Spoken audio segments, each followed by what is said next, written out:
Gracias, Manfredo, gracias a todos, gracias a los organizadores en nombre del Guatemala Green Building Council por hacernos parte de este espacio tan importante. Me da mucho gusto también ver a varias empresas miembros liderando este evento. Así que bueno, vamos a compartir un poquito de lo que hemos estado promoviendo y hablando ya por más de hace 12 años sobre esa sostenibilidad aplicada en edificios y cómo ya multiplicándolos, ¿verdad?, el impacto que tiene a nivel de ciudades y cómo también su relevancia cuando hablamos de cambio climático, que es un tema que año con año pues va tomando mayor relevancia.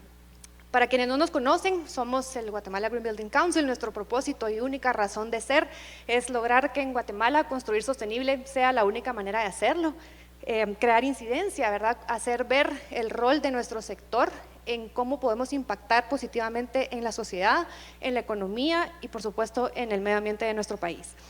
Queremos hacerlo a través de una unificación del lenguaje, esto a través de un aporte técnico. No tenemos el llamado de generar guías, manuales, el enseñar el cómo poder implementar construcción sostenible a toda escala, para que cuando digamos construcción sostenible en Guatemala todos entendamos lo mismo. Para esto pues necesitamos también una agenda súper importante de capacitaciones, talleres, eventos como este, ¿verdad?, en donde podemos generar diálogo, generar interacción entre todos ustedes que son los protagonistas, ¿verdad?, de la construcción en Guatemala. Y bueno, somos parte también de una red global, el World Green Building Council. 75 países del mundo tienen una organización como nosotros. Trabajamos en una agenda común enfocada en la salud, en el bienestar y la productividad de las personas, en esa acción climática también, llevar a una conversación de primer nivel, ya a nivel de naciones, ¿verdad?, cómo el ambiente construido puede impactar significativamente. Y bueno, gracias a esta red podemos ser parte de esas conversaciones. Les mencionaba, tenemos una meta súper ambiciosa.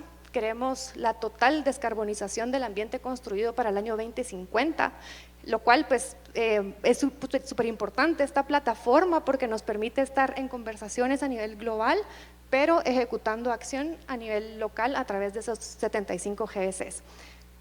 Nos ha permitido también el entrar a posicionar a las ciudades, al ambiente construido en todos esos acuerdos, por ejemplo las COP, ¿verdad?, que son esas reuniones que se llevan a cabo cada año en donde las naciones pues lanzan sus compromisos en cuanto al tema climático. Muy importante, ¿verdad?, desde los acuerdos de París en el 2015 se posicionó a las ciudades, al sector de la construcción como un eje importantísimo y transversal, ¿verdad?, para poder alcanzar estos objetivos que las naciones se han planteado.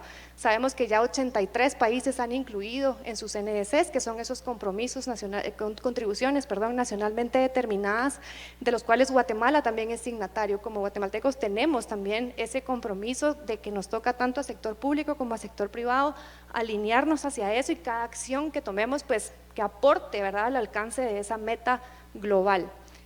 Un ejemplo también de esto, ¿verdad?, son los objetivos de desarrollo sostenible. Hoy se han mencionado ya algunas veces, y que para el sector privado, a los corporativos, ha sido súper valioso poder contar con una hoja de ruta, con metas claras, con acciones claras a la cual apegarnos, ¿verdad? Y este es el mensaje, ¿verdad?, que lo mencionaba Rodrigo desde el inicio. Si tuviéramos todos una misma meta, una misma ruta hacia dónde remar todos juntos, pues sería más fácil, y es algo que pues por lo menos en la línea de la sostenibilidad de lo ambiental, las contribuciones, los NDCs de cada país deberían de ser esa hoja de ruta que todos deberíamos de conocer y empujar a que pase. Muy importante también, ¿verdad?, darnos cuenta que Guatemala pues no es un país que sea un país emisor. Nuestras industrias no están siendo significativas, por llamarlo de alguna forma, a esos aportes que se están generando para la generación de gases de efecto invernadero causantes del cambio climático. No figuramos ni siquiera en estas gráficas, en los mapas de países emisores. Lo que sí somos un país que ha sido declarado altamente vulnerable a esos efectos que va a tener el cambio climático, y coincide, ¿verdad?, de que son los países en vías de desarrollo, los países quizás con mayores retos, quienes vamos a recibir los mayores impactos. Y esto pues es una oportunidad también, se han abierto diferentes mecanismos, todos los días vemos noticias de cómo estas grandes economías destinan cada vez más fondos para poder ayudar a países como el nuestro a poder adaptarse a esta situación, y para ahí es una oportunidad también muy grande para el desarrollo de infraestructura, para el desarrollo de nuestras ciudades, así que lo dejo nada más como una oportunidad. Y bueno, si lo queremos ver desde el punto de vista de negocio, también en su más reciente reporte, el Foro Económico Mundial ya cataloga entre los primeros 3 riesgos percibidos en los próximos 10 años en torno al tema climático, así que es un riesgo no solamente para las personas, para los ecosistemas, sino también para nuestras economías. Y pues a lo largo de los años, les comentaba, en Guatemala tenemos 12 años de existir, hay otros GDCs que ya tienen trayectoria de 25 años y pues hemos podido generar información y poder demostrar, ¿verdad?, con casos reales cómo las edificaciones pueden aportar a esa resiliencia, no solamente de las ciudades como tal, la infraestructura, sino también para las economías. Y si lo traducimos a nivel de ciudades, ¿verdad?, podemos entonces aportar significativamente a esa agenda global, pero lo más importante, con un impacto local. ¿Cómo son entonces esas ciudades sostenibles? ¿Qué características tienen? Pues se dice en diferentes estándares, ¿verdad?, que son aquellas ciudades que proveen de seguridad, proveen salud, que son ciudades inteligentes, productivas, eficientes, equitativas, receptivas y resilientes, que ya vimos que es muy importante para países como Guatemala. ¿Cómo medimos y cómo trasladamos, digamos, estos conceptos tan genéricos a acciones puntuales en nuestras edificaciones, en nuestras ciudades? Pues son ciudades que entonces aplican sistemas naturales y ecología, verá un enfoque hacia la conservación, el respetar esos ciclos naturales, por ejemplo, el comportamiento del agua dentro del terreno donde vamos a desarrollar, por ejemplo, el no intervenir, por ejemplo, a la biodiversidad nocturna a través de contaminación lumínica, por ejemplo. Son ciudades que, como ya vimos algunos ejemplos hoy, ¿verdad?, están enfocadas hacia el transporte, el generar esas ciudades compactas, el uso mixto, el que existan todos esos equipamientos que son necesarios para el buen funcionamiento de una ciudad. Por supuesto, el tema de agua, que debería de ser la prioridad 1 para todos, ¿verdad? El día de hoy estamos viendo ejemplos, ciudades como Monterrey, en donde pues se han visto casos ya de que los edificios que mejor han podido seguir funcionando y operando son aquellos edificios que incorporaron eficiencias desde su diseño, ¿verdad? El tema de eficiencia energética, que es quizás a lo que más se refiere uno cuando hablamos de edificación sostenible, por supuesto, es ahí donde están los mayores impactos, es en el consumo energético, en la fase de operación de los edificios, donde se causan los mayores impactos en la generación de gases de efecto invernadero. Y por supuesto el manejo adecuado de esos residuos, que pues cada vez se convierte en un tema más relevante para todas las ciudades, el manejo adecuado de esos residuos, no solamente de la construcción, sino también ya de la forma de vida que estamos teniendo como sociedades. Para esto, pues en un trabajo colaborativo en conjunto con la Municipalidad de Guatemala, hace unos meses lanzamos la primera guía técnica de diseño y construcción sostenible. Aquí la pueden descargar, es un documento abierto de acceso gratuito. Esta guía propone 28 estrategias en 6 categorías distintas de cómo podemos, como privados, como públicos, empezar a aplicar esa sostenibilidad en nuestros proyectos, cómo medirlo y cómo reportarlo, ¿verdad?, que es muy importante. Y bueno, hemos visto ya unos pequeños resultados. Hoy hicimos un recuento de algunos impactos y pues muy felices de compartirles que el 2021, a pesar que era un año post pandemia, fue el año donde se alcanzaron la mayor cantidad de proyectos registrados y certificados en Guatemala. Esto en las 4 certificaciones que promovemos, que aprovecho a mencionar, ¿verdad? Nosotros como GBC somos únicamente promotores e impulsores de estas herramientas. El GBC no percibe ni un quetzal porque un proyecto se certifique LEED, se certifique EDGE o WELL.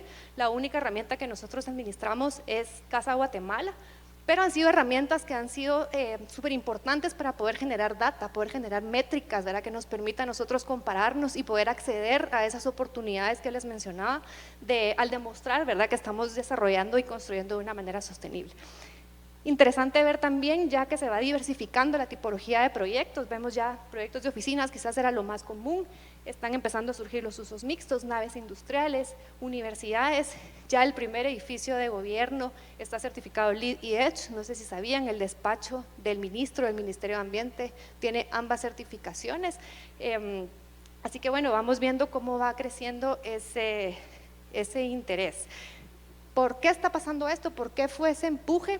Creemos, ¿verdad?, que fuertemente hemos acompañado un par de iniciativas, contarles que el sector financiero ha tomado un rol súper importante generando productos e incentivos, ¿verdad?, que aporten a esto, y solamente en un año han logrado colocar más de 900 millones de quetzales en créditos específicos para construcción sostenible. También desde la mano de la Municipalidad de Guatemala pudimos acompañarles en esa reestructura que tuvo el Reglamento Especial de Vivienda Prioritaria, y pues se logró incorporar un incentivo de reducción del 25% del costo de la licencia a aquellos proyectos que demuestren una certificación de construcción sostenible.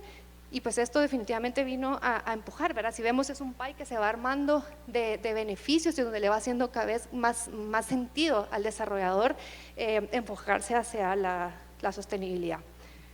También a través del GGBC logramos captar de esa cooperación internacional que les mencionaba. Existen diferentes mecanismos a los que podemos optar al incorporar sostenibilidad, y pues una sola agencia invirtió en Guatemala más de 75,000 dólares, ¿verdad?, para poder acompañar a desarrolladores a incorporar diferentes estrategias de sostenibilidad. Y por supuesto el trabajo de capacitación es muy importante, ¿verdad? Solamente a través del GBC hemos logrado capacitar a más de 25,000 personas, y ya tenemos hoy en Ciudad de Guatemala más de 50 profesionales acreditados que pueden acompañar este tipo de desarrollos. Y bueno, ¿qué esperamos en los próximos 18 meses? Vienen en camino más de 500,000 metros cuadrados de espacios con fines industriales, de oficinas, comercios que van a operar de una manera sostenible, y también más de 2,000 unidades de vivienda, ¿verdad?, que van a ofrecer a más de 2,000 familias la posibilidad de vivir en espacios dignos, en espacios resilientes, ¿verdad?, que ya vimos la base de la pirámide, cómo está viviendo, en qué condiciones. Ya vimos que hay mecanismos para poder ofrecerles vivienda de mejor calidad, y qué mejor que sea una vivienda con un enfoque de sostenibilidad que no solamente reduce sus riesgos ante ese cambio climático, sino también le ofrece la posibilidad de tener mejores cuotas y mayor disponibilidad del pago de sus servicios, por ejemplo, reduciendo su consumo de agua y de energía en viviendas sostenibles. Así que bueno, y todo esto a través de instrumentos que, como bien les decía, sirven para medir y para poder demostrar que efectivamente nuestro desarrollo está siendo sostenible. Invitados a acercarse a nosotros, con mucho gusto. Este es nuestro trabajo del día a día, poder acompañarles en este sentido de poder aportar a la sostenibilidad de nuestra ciudad. Y con esto me despido. Muchísimas gracias por el espacio a República Inmobiliaria.